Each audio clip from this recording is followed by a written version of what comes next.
Bismillahirrahmanirrahim. Assalamualaikum warahmatullahi wabarakatuh. Alhamdulillahi wa kafa wassalatu wassalamu ala rasulihil mustafa wa ala alihi wa sahbihi wa man iktafa amma ba'd. Kita panjatkan puja dan puji syukur kehadirat Allah subhanahu wa ta'ala. Pada kesempatan pagi menjelang siang yang berbahagia kali ini, hari Senin tanggal 17 Muharram 1444 Hijriah atau yang bertepatan dengan tanggal 15 Agustus 2022, kita masih kembali diberi kekuatan, kesehatan, hidayah serta taufik dari Allah Jalla wa'ala, sehingga kita bisa kembali menghadiri pengajian rutin Senin pagi di Masjid Manarul Ilmi di Komplek Pondok Pesantren Tunas Ilmu di Desa Kedung Wuluh, Purbalingga ini. Kita berharap semoga Allah Azza wa Jalla berkenan untuk melimpahkan kepada kita semuanya ilmu yang bermanfaat, sehingga bisa kita amalkan sebagai bekal untuk menghadap kepada Allah Jalla wa Ala. Allahumma amin. Salam dan salam semoga senantiasa tercurahkan kepada junjungan kita Nabi Agung Muhammad sallallahu alaihi wasallam, kepada keluarganya, sahabatnya dan umatnya yang setia mengikuti tuntunannya hingga akhir nanti. Para hadirin dan hadirat sekalian yang kami hormati dan juga segenap pendengar serta pemirsa rahimani wa rahimakumullah. Alhamdulillah, hari ini kita bisa kembali melanjutkan pembahasan tentang fikih pendidikan anak. Kali ini memasuki serial nomor 168, mengangkat tema mengajarkan iman sebelum Al-Quran. Apa maksudnya? Bukankah iman itu diambil dari Al-Quran? Bukankah Al-Quran itu mengandung pelajaran keimanan? Apa maksud dari mengajarkan iman sebelum mengajarkan Al-Quran? Sebelum kita menjawab pertanyaan ini, kita perlu tahu bahwa mendidik anak itu membutuhkan tahapan. Membutuhkan apa? Tahapan. Karena solehnya anak dan solehahnya anak itu bukan sesuatu yang instan. Kenapa instan, Bu? Ujuk. Ya. Mendidik itu tidak mendadak. Mendidik itu tidak mendadak. Nah, tahapan-tahapan itu ada yang benar, ada yang nggak benar. Tahapan-tahapan mendidik anak itu ada yang benar dan ada yang nggak benar. Nah, tahapan yang benar itu adalah tahapan yang dipraktekkan oleh Nabi kita Muhammad sallallahu alaihi wasallam manakala beliau mendidik para sahabatnya, termasuk di dalamnya putra-putri beliau dan cucu beliau tentunya. Tahapan mendidik anak yang sudah dipraktekkan oleh Rasul SAW itulah yang benar. Dan itulah tahapan yang terbaik. Kenapa tahapan yang dipraktekkan oleh Nabi SAW adalah tahapan yang terbaik? Karena tahapan itu pasti berlandaskan wahyu. Berarti Rasulullah SAW menjalankan itu dengan bimbingan dan arahan dari sinten? Allah Subhanahu wa ta'ala. Kalau itu berdasarkan bimbingan dan arahan dari Allah, pasti itulah yang terbaik. Kemudian sudah terbukti keberhasilannya. Dari mana kita bisa melihat bukti itu? Dari generasi yang dididik oleh Nabi SAW melalui tahapan tersebut. Sinten? Para sahabat. Para sahabat itu semisal sinten? Abu Bakar As-Siddiq, sinten malih? Umar bin Khattab. Siapa lagi?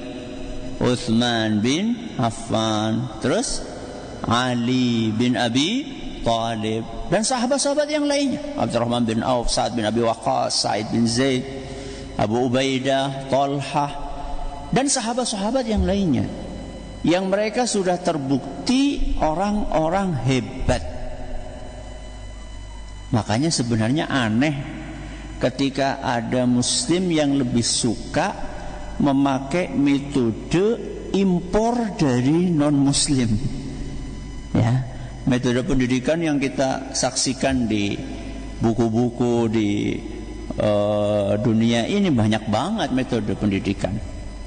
Anehnya sebagian kaum muslimin lebih suka pakai metode-metode yang diimpor dari negara barat yang enggak berdasarkan wahyu dan belum terbukti menghasilkan generasi hebat. Ini sudah ada metode yang terbaik, sumbernya wahyu dan sudah terbukti sukses, kok malah ditinggalkan? Aneh nama mboten, Bu?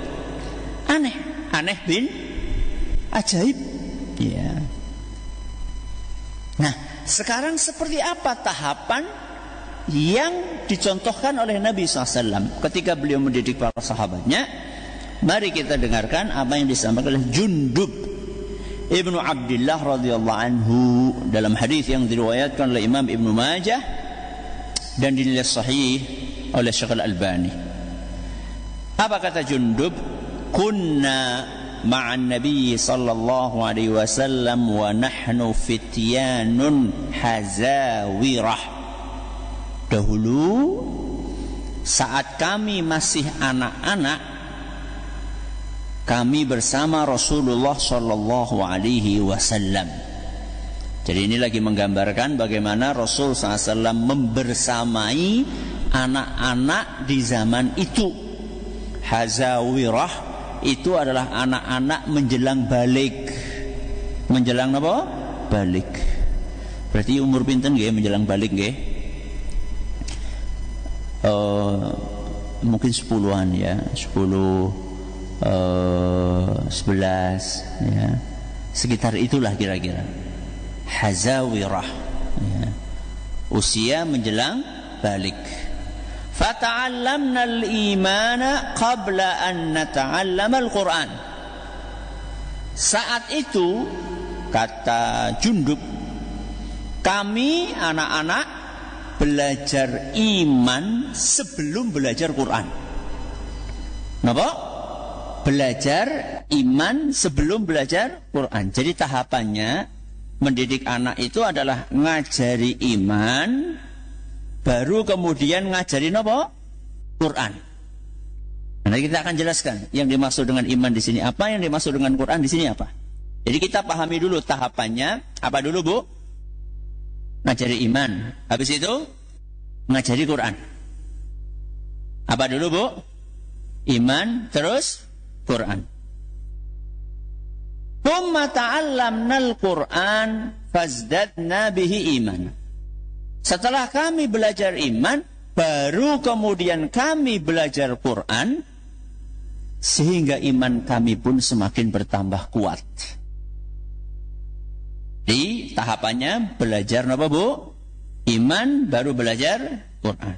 Nah, apa yang dimaksud dengan belajar iman? Yang dimaksud dengan belajar iman adalah belajar nilai-nilai yang dikandung di dalam Al-Quran. Jadi yang dipelajari pertama adalah nopo nih, Bu? Nilai-nilai.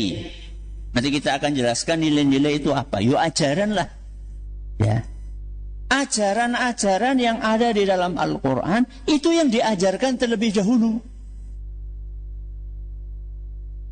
Lah, kalau belajar Quran maksudnya apa? Belajar membaca Al-Quran.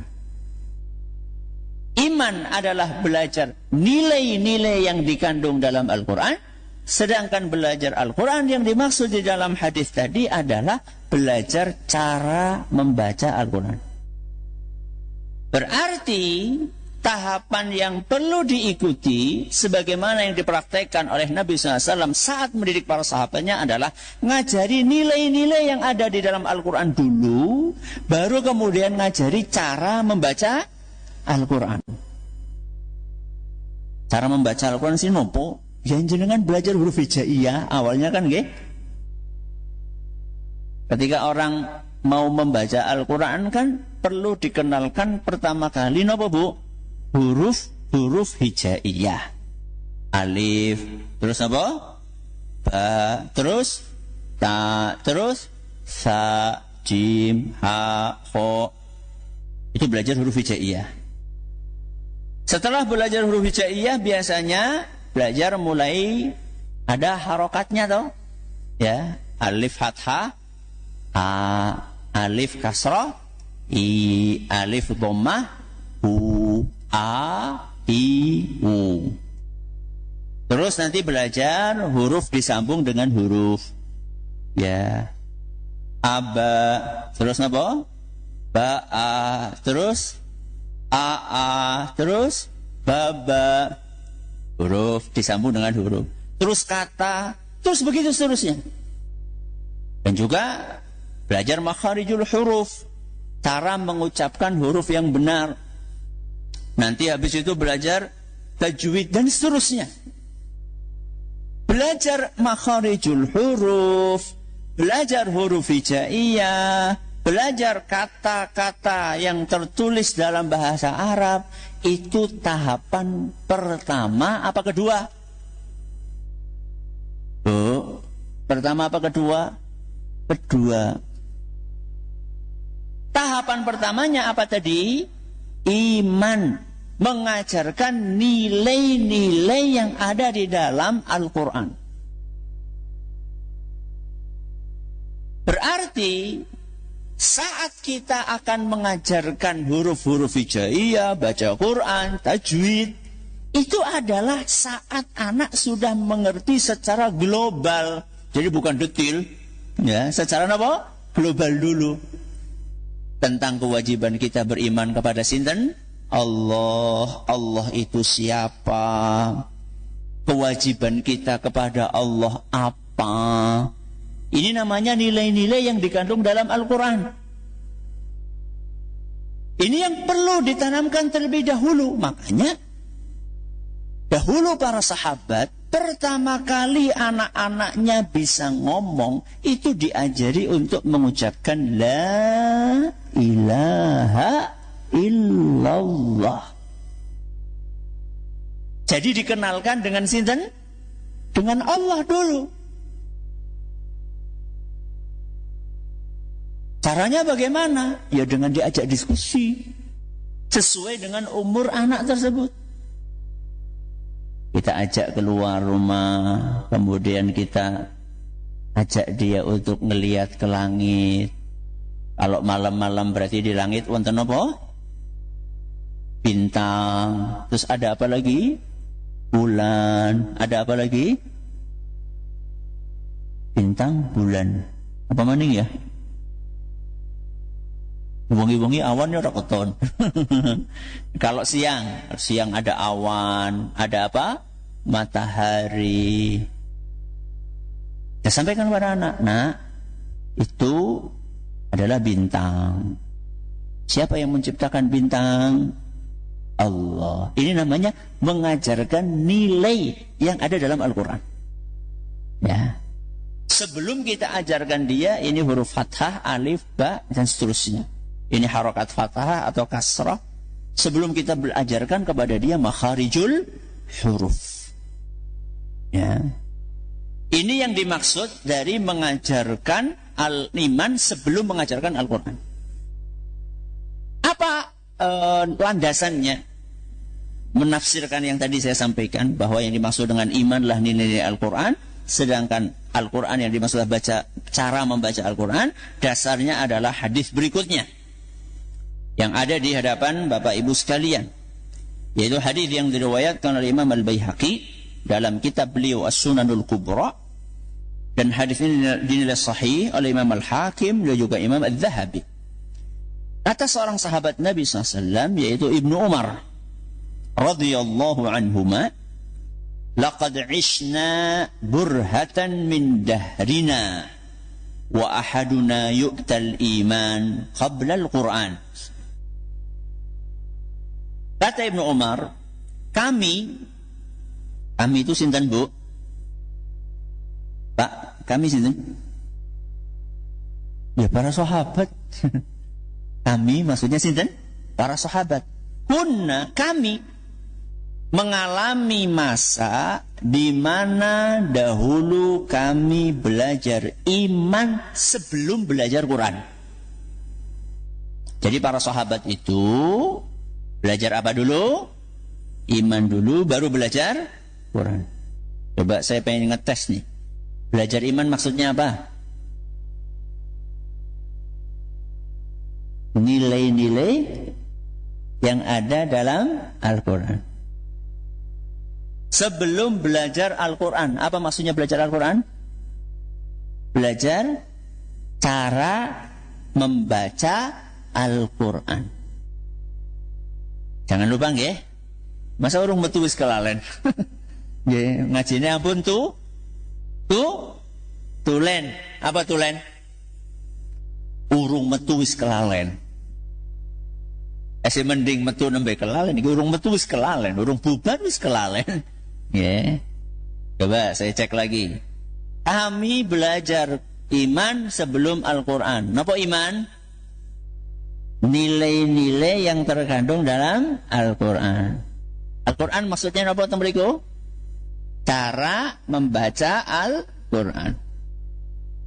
Nah sekarang beliau menerangkan maksudnya apa? Kami itu belajar iman dulu. Wa tanzilus suratu ala Muhammadin sallallahu alaihi wasallam. Ketika surat Al-Quran diturunkan kepada Nabi kita Muhammad sallallahu alaihi wasallam, apa yang kami pelajari terlebih dahulu? Lihat. Apakah menghafal dulu? Apakah cara membacanya yang benar dulu? Bukan. Fanata'allamu halalaha wa haramaha wa amiraha wa zajiraha wa ma yanbaghi an yaqifa indahu minha. Ketika ada surat Al-Quran itu yang kami pelajari adalah halal haramnya. Hukum halal, hukum haram. Ini nilai berarti. Kemudian perintah yang ada dalam ayat itu apa? Larangan yang ada dalam ayat itu apa? Berarti masih nilai juga. Dan juga aturan-aturan yang harus dipatuhi yang ada dalam surat itu apa. Ini semuanya nilai. Jadi sebelum belajar membaca yang benar itu pelajari nilai yang dikandung dulu.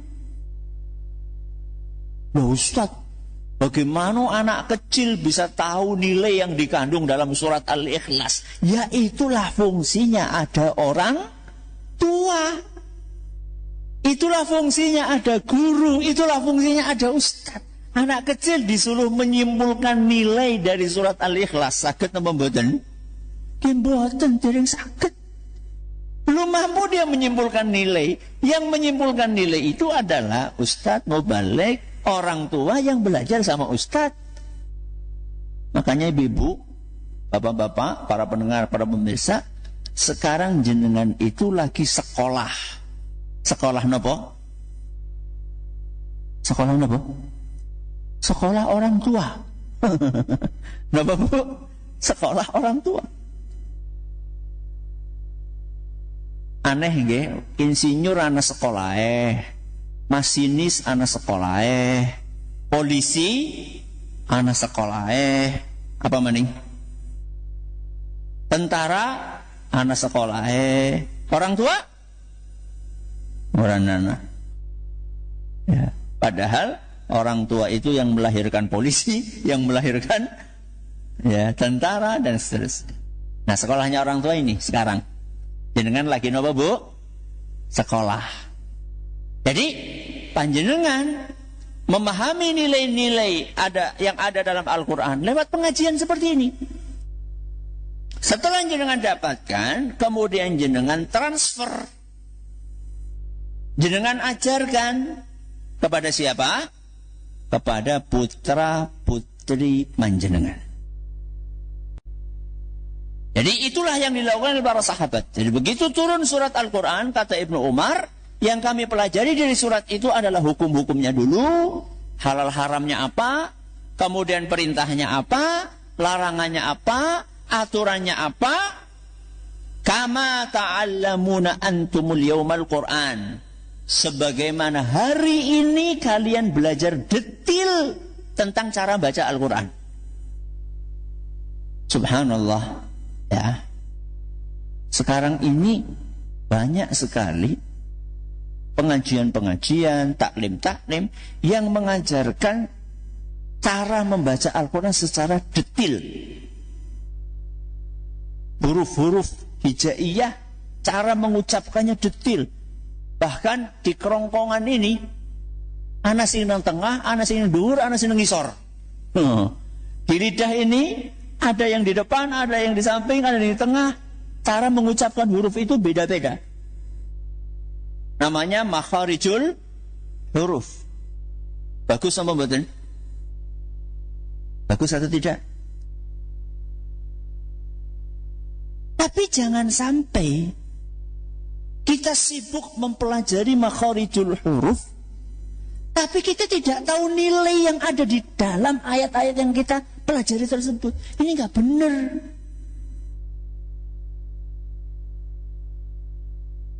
Jadi bukan yang nggak benar belajar makharijul hurufnya, itu benar, bagus. Yang nggak benar itu adalah gara-gara belajar makharijul huruf sampai kita mengabaikan, melupakan, cuek dengan nilai-nilai utama yang dikandung di dalam Al-Quran. Maka ayo kita imbangkan. Jangan cuma belajar cara membaca Al-Quran yang benar secara detail, tapi juga kita harus mempelajari ajaran, nilai, aturan, hukum yang ada di dalam apa? Ayat-ayat Al-Quran. Bisa dipahami? Baik. Kemudian Ibnu Umar melanjutkan. ثم لقد رأيت اليوم رجالا يؤتى أحدهم القرآن قبل الإيمان. Tapi kata beliau, hari ini. Jadi Ibnu Umar lagi menceritakan apa yang beliau saksikan dari praktek para tabi'in, sebagian tabi'in. Kalau tadi Ibnu Umar menceritakan praktek generasi sahabat. Setelah itu Ibnu Umar membandingkan hari ini yang beliau saksikan dari praktek sebagian generasi tabi'in adalah dibalik. Dibalik berarti pripun, Bu? Dibalik berarti pripun, Bu? Belajar baca Quran dulu baru belajar iman. Kalau para sahabat pripun mau, Bu? Belajar iman dulu baru Al-Quran. Kira-kira yang lebih pas yang mana, Bu? Iman dulu baru Quran apa Quran dulu baru iman? Iman dulu baru Quran. Apa akibatnya kalau tahapan itu tidak diikuti? Tahapan yang sudah dipraktekkan oleh Nabi SAW dalam mendidik sahabatnya, belajar iman dulu baru Quran, itu nggak diikuti, malah dibalik, belajar Quran dulu baru iman. Fayaqra'u ma baina fatihatihi ila khatimatihi ma yadri ma amiruhu wala zajiruhu wala ma yanbaghi an yaqifa indahu minhu. Akibatnya adalah ada orang bisa lancar membaca Al-Quran dari awal sampai akhir. Awal berarti surat nopo? Al-Fatihah. Akhir berarti surat An-Nas. Dari surat nomor 1 sampai surat nomor 114 disuruh baca lancar. Tajwidnya benar, harokatnya nggak ada yang keliru, makhrajnya pas. Tapi nggak tahu mana perintah Allah, mana larangan Allah, mana aturan Allah yang harus diikuti. Itu semua nggak dia ketahui, karena dia keliru menerapkan metode. Yang seharusnya belajar iman dulu baru nopo? Quran, dibalik jadi nopo? Belajar Quran dulu baru iman. Maka hati-hati. Kalau sudah terlanjur seperti itu, diperbaiki. perbaiki. Oh, berarti habis ini kita nggak perlu belajar makhorijul huruf. Perlu. Tapi jangan cuma belajar itu. Ya. Jadi kalau misalnya ada pelajaran tahsin, ya, kalau ada pelajaran apa? Tahsin. Seharusnya jangan cuma sesi makhorijul huruf, jangan cuma sesi tajwid, jangan cuma sesi cara membaca yang benar. Tapi juga harus ada sesi mengajarkan nilai-nilai Al-Quran. Nah, nilai Al-Quran itu apa? Pembahasan berikutnya. Jangan lihat cara mengajarkan apa? Nilai-nilai Al-Quran. Nilai-nilai Al-Quran itu secara global dibagi menjadi berapa, Bu? 3. Apa yang pertama di situ? Akidah. Apa yang kedua? Ibadah. Apa yang ketiga? Akhlak. Jadi nilai-nilai ajaran utama yang ada dalam Al-Quran, 1 akidah, 2 ibadah, 3 akhlak. Apa itu akidah? Akidah itu adalah keimanan kita, keyakinan kita bahwa Allah itu ada. Bahwa Allah itu punya sifat-sifat yang mulia. Punya nama-nama yang istimewa. Istilahnya Asmaul Husna. Jadi kalau jenengan hadir malam apa, Bu? Malam Selasa, nanti malam ba'da maghrib sampai Isya di masjid kita ini, Masjid Manarul Ilmi, itu berarti kita lagi belajar nilai-nilai yang ada dalam Al-Quran. Jadi nilai-nilai yang ada dalam Al-Quran salah satunya adalah akidah. Akidah itu salah satu poinnya adalah nama-nama dan sifat-sifat Allah. Kita kupas itu supaya kita belajar nilai yang ada dalam Al-Quran. Itu adalah terkait dengan akidah. Masih terkait dengan akidah adalah kita memahami bahwa Allah itu punya hak untuk kita sembah. Seluruh ibadah kita hanya boleh kita persembahkan kepada sinten? Allah. Ini juga nilai akidah. Dan itulah nilai yang dikandung di dalam surat Al-Fatihah, ayat yang berbunyi iyyaka na'budu wa iyyaka nasta'in. Hanya kepadamu kami na'budu. Napa na'budu? Beribadah. Wa iyyaka nasta'in, dan hanya kepadamu kami minta pertolongan. Ini gara-gara belajar membaca Al-Fatihah dan gak belajar nilai yang dikandung di dalam surat Al-Fatihah. Gara-gara ini ada orang hafal surat Al-Fatihah, nek ana masalah lungane mengkuburan. Nek mboten teng kuburan, teng dukun. Ya, yang sekarang lagi heboh pada protes karena sepi, ya, nggak punya order. Ya, atau penglarisan bisa kere sih kepriwe. Kan aneh bin ajaib. Minggu dewek ngapa penglarisannya? Ya. Ini gara-gara apa? Gara-gara belajar membaca Al-Fatihah. Bacanya sudah benar, tapi nilainya nggak dipelajari. Padahal kalau dia mempelajari nilai Al-Fatihah, iyyaka na'budu wa iyyaka nasta'in. Hanya kepadamu kami beribadah. Hanya kepadamu kami minta pertolongan. Kalau paham nilai ini, ada masalah, itu harusnya kembalinya kepada sinten? Oh, bukan ke kuburan, bukan ke dukun. Ini gara-gara menghafal Al-Fatihah, kok tidak dipelajari nilainya. Nilai di dalam Al-Fatihah salah satunya adalah kita hanya boleh beribadah kepada Allah. Ketika kita kepepet, kita minta pertolongan dan bantuan kepada sinten? Allah. Wa iyyaka nasta'in. Hanya kepadamu kami minta pertolongan. Nah, ini adalah poin yang pertama, akidah. Yang kedua apa, Bu? Ibadah. Apa itu ibadah? Ibadah itu ritual. Ya. Ritual seorang hamba menyembah Allah. Setelah dia punya keyakinan, yaitu akidah, maka keyakinan itu perlu diwujudkan dalam amaliyah. Amaliyah itu ritual. Ritualnya adalah ibadah. Contohnya nopo? Sholat, itu ibadah. Apalagi? Puasa, itu ibadah. Apalagi? Zakat, haji. Jadi anak kecil itu hanya perlu awalnya diajarin kita ini wajib sholat.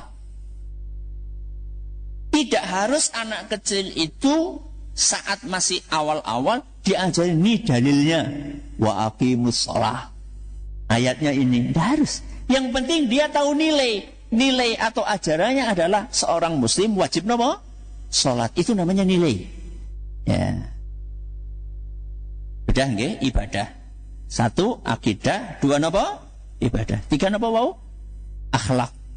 Napa? Perilaku yang baik kepada sesama, terutama kepada sesama. Jujur, apalagi? Tawadhu, rendah hati, terus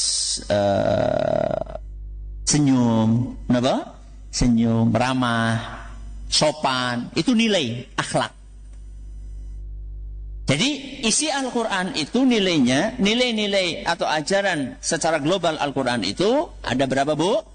3. 1, akidah. 2, ibadah. 3, akhlak.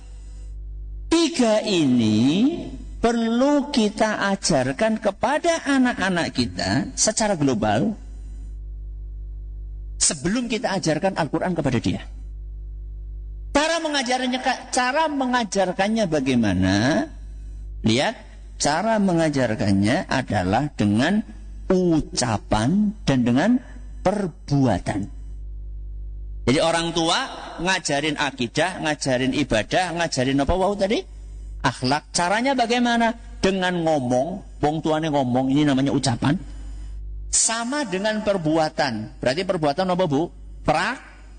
Praktek. Itu cara ngajarkannya. Dan itulah yang dipraktekkan oleh Nabi kita Muhammad SAW. Jadi Rasulullah SAW ketika ketemu dengan para sahabatnya, diajarkan sama beliau nilai-nilai Al-Quran dengan ucapan. Saya kasih contoh, 1 ucapan ya. Ibnu Abbas radhiyallahu anhu pernah dibonceng oleh Rasulullah SAW naik kendaraan beliau, unta kalau nggak salah. Sambil digonceng itu, Rasulullah SAW mengajarkan nilai-nilai Al-Quran kepada Ibnu Abbas. Ya gulam, inni wa'allimuka kalimat. Dengerin ya, saya akan mengajarkan kepadamu beberapa ajaran, beberapa nilai.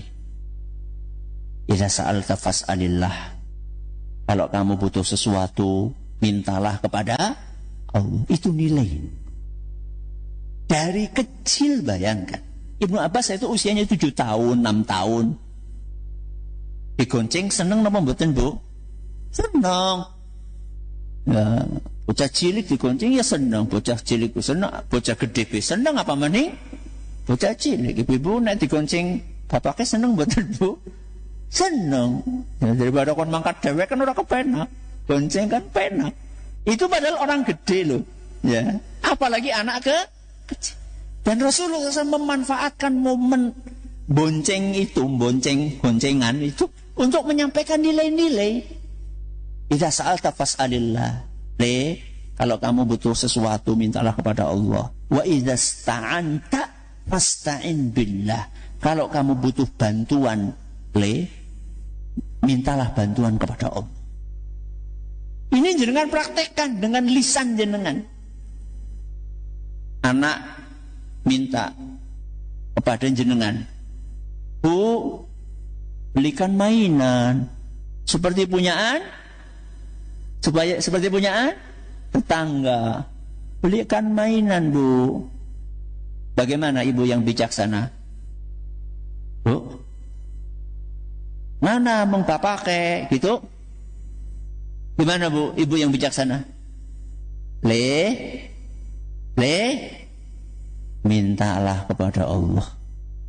Apa? Mintalah. Itu namanya menanamkan nilai. Jadi dari kecil anak-anak itu dibiasakan butuh apa-apa minta kepada Allah. Oh berarti baru gue rasa duit. Ya tetap duit. Jenengan tetap nanti ngasih uang. Tapi anak itu dilatih sejak kecil ketergantungannya kepada sinten? Allah. Kenapa dilatih ketergantungannya kepada Allah? Karena kita sebagai orang tua tidak mungkin bareng terus sama anak kita. Gini betul? Mungkin nggak kita mati duluan sebelum anak kita? Mungkin. Anak kita kecil kita sudah mati duluan, mungkin. Nah kalau dari kecil anak itu kita biasakan tergantung sama orang tuanya, terus kalau kita mati, anak itu bingung. Tapi kalau dari kecil kita sudah tanamkan kepada anak kita, butuh apa-apa minta kepada sinten? Allah. Sakit, pengen sembuh, apa bu? Donga, minta kepada sinten? Allah. Kalau dari kecil seperti itu, kok kemudian Allah takdirkan kita meninggal? Saat anak kita ini masih kecil, minimal kita itu sudah kasih modal. Modal keyakinan yang kuat terhadap Allah. Dan ini modal yang lebih berharga daripada dunia seisi. Akidah yang kuat. Ketergantungan hanya kepada sinten? Allah. Ini namanya lisan. Ya, ngajarkan nilai-nilai Al-Quran dengan lisan, dengan ucapan. Yang kedua apa? Dengan perbuatan. Apa maksudnya mengajarkan nilai-nilai Al-Quran dengan perbuatan? Wong tuane praktek nopo? Ya mempraktekkan nilai-nilai tadi. Nilai akidah dipraktekkan, nilai ibadah dipraktekkan, nilai akhlak dipraktekkan. Makanya ibu-ibu, yang namanya ibu-ibu itu sebaiknya sholatnya di mana? Rumah. Bapak-bapak pun sholat di masjidnya itu yang diperintahkan itu adalah sholat fardunya. Sholat sunnahnya tunggu di rumah. Kenapa jajal? Kenapa bu? Ini loh anak-anak supaya apa? Ngelihat. Lihat ibunya sholat, lihat bapaknya baca Quran. Akhirnya anak itu familiar. Apa sih familiar? Biasa. Tidak merasa asing. Jadi bukan anak familiar wong tuane dolanan HP. Biyunge nonton TV, ramane dolanan darah. Ya mulane bocahe senenge dolanan darah, nonton TV. Karena itu nilai yang diajarkan oleh siapa? Orang tua. Dengan perbuatan praktek sholat, baca Quran, zikir, anak akan menyaksikan. Jadi subhanallah ibu-ibu, bapak-bapak yang kami hormati, kalau metode Nabi SAW dipraktekkan betul dalam kehidupan kita, insya Allah mendidik anak itu tidak sesusah yang dikeluhkan oleh banyak orang tua di zaman ini. Orang tua yang mengeluhkan anak saya kecanduan gadget, Ustaz, mesti marahi siapa? Yang ngajari anak itu kecanduan gadget siapa? Lawang anak setiap hari ngelihat orang tuanya megang gadget tok. Setiap hari anak itu ngelihat orang tuanya megang gadget. Bahkan diajak ngobrol pun matanya ngelihat kemana? Gadget. Setelah itu ngeluh, anak saya kecanduan gadget. Lawang jenengan sing marahi kok. Jenengan pengen anak jenengan gak kecanduan gadget, kita mulai dari diri kita, jangan kecanduan gadget. Ya. Jadi jangan disalahkan, salah pergaulan. Itu salah pergaulan, salah pendidikan dari orang tuanya. Yang disalahkan orang lain, tanggane sing disalahkan, kancane, lho jenengan sing kepripun dalam kesehariannya? Apakah sudah betul-betul mempraktekkan contoh yang benar atau belum? Ini dengan praktek. Contoh yang lain dengan praktek. Akhlak ya, tadi kita bicara tentang ibadah ya, sholat kan ibadah, akhlak. Bagaimana Rasulullah SAW mempraktekkan akhlak? Diceritakan oleh Aisyah radhiyallahu anha, ma'aba Rasulullah sallallahu alaihi wasallam ta'aman qat. Rasulullah SAW tidak pernah mencela makanan yang dihidangkan kepada beliau sekalipun. Ya, tidak pernah sekalipun Rasulullah SAW mencela makanan. Ini akhlak. Kenapa? Akhlak. Kenapa banyak anak-anak yang pakaian protes ketika ngelihat meja makan, kok lauknya ini, kok enggak itu? Jangan-jangan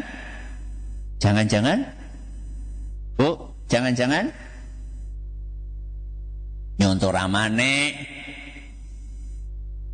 nyontoh ayahnya. Karena ayahnya disidangkan makanan, banyak protes. Jangan bening maning. Nggih, Bu? Nggih, Bu?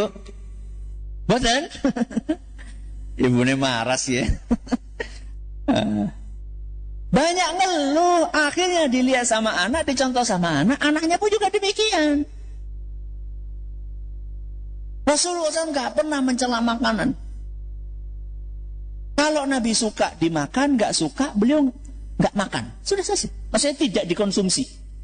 Misalnya ada nasi, ada sayur, misalnya. Kalau Nabi nggak suka sayurnya, ya udah Nabi cuma makan nasinya, gitu loh maksudnya. Ya, jadi apa yang beliau sukai itu yang beliau makan. Yang nggak beliau sukai nggak beliau makan. Dan nggak pernah menyalah-nyalahkan, apalagi sampai mencaci, ya. Menyudutkan istrinya yang sudah menyiapkan apa? Masakan capek-capek, enggak pernah. Ini akhlak.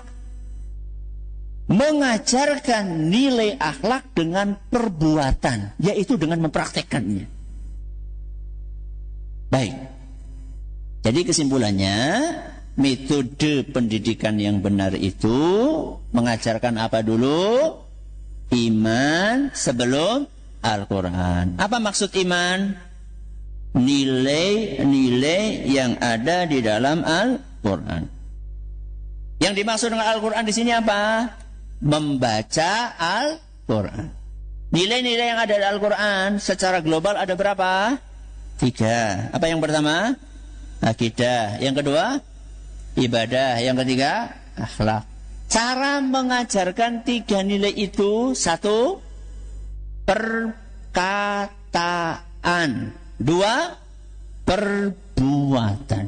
Inilah kesimpulan dari kajian kita hari ini. Masih ada sisa 5 menit. Silahkan kalau ada pertanyaan. Baik, terima kasih Ustaz. Jazakumullah khairan atas materi yang disampaikan.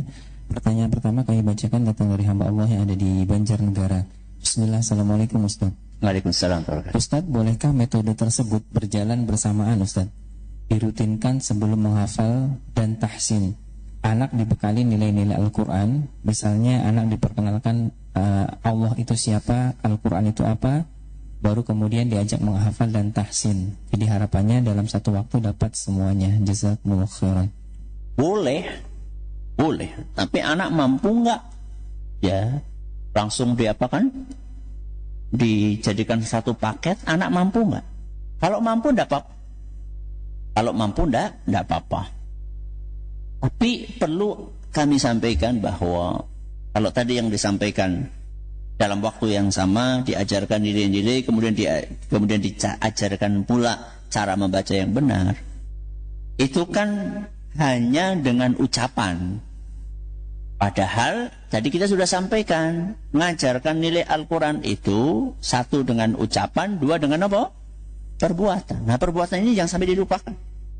Jadi Anda orang tua itu mempraktekkan nilai-nilai yang Anda ajarkan kepada anak.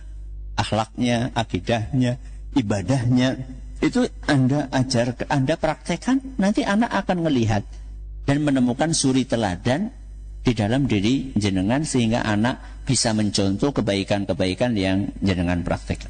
Nah, ya. Terima kasih Ustaz. Pertanyaan berikutnya, Assalamualaikum Ustaz. Waalaikumsalam warahmatullahi wabarakatuh. Ustaz, qadarullah anak saya yang satu ikut dengan mantan suami di kota lain. Jadi saya tidak bisa langsung mendidiknya. Apakah nanti di hari akhir saya akan ditanyakan dan diminta pertanggungjawaban tentang pendidikan anak saya yang ikut dengan mantan suami? Jazakallahu khairan. Yang penting Anda berusaha untuk menggunakan fasilitas yang Allah sediakan. Ya, sekarang beda kota. Untuk sering datang susah. Maka jenengan memanfaatkan sarana teknologi. Apa itu?